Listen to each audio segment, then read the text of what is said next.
uraba urukundo data wa twese, yadukunze tugabana b'abantu, watumye atanga umwana wiwe, umwizera azokizwe nawe.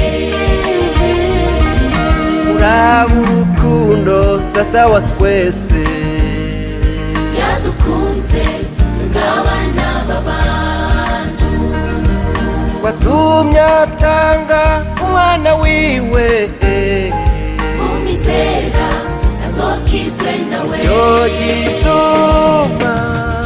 gituma utazobona icyo wisikuza mwana w'umuntu,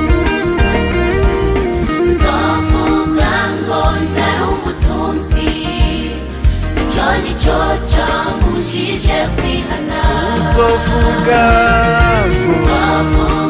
ngo ndari umukene, icyo nicyo cyambujije kwihana. uzovuga ibigeragezo byinshi cyane, ibyo nibyo byambujije kwihana.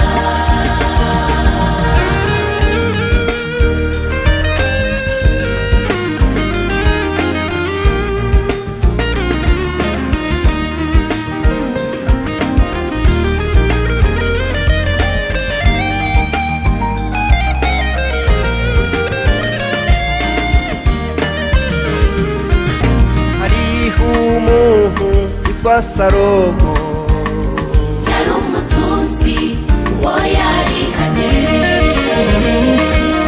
hariho umuntu witwa Lazaro, yari umukene uwo yarihanye.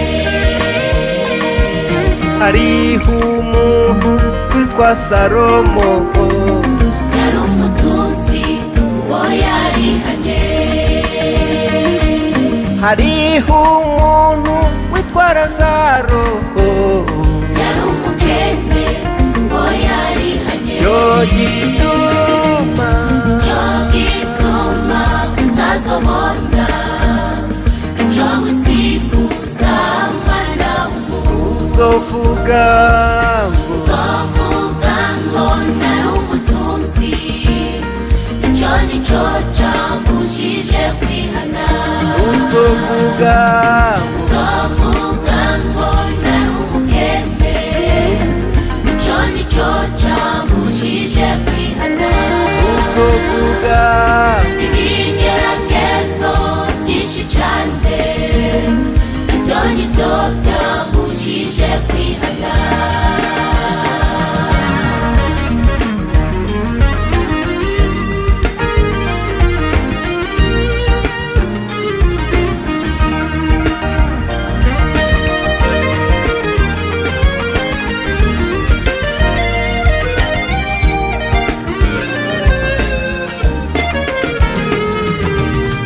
Abanyamibembe b'i Samariya batawe inyuma y'igisagara,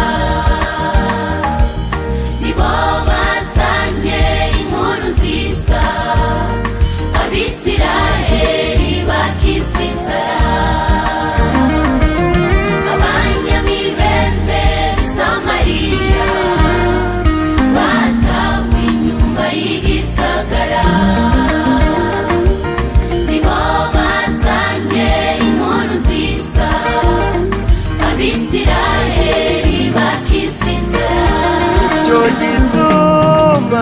gituma utazobona icyo wisikuza mwana w'umuntu, uzovuga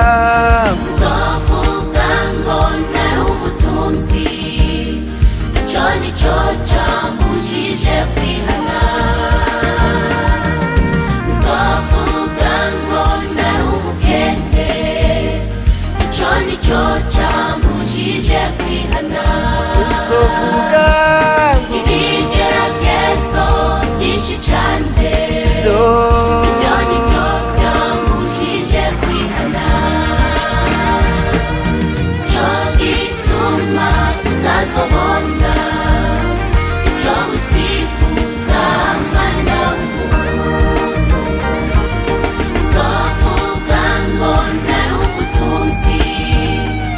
icyo nicyo cyambujije kwihana.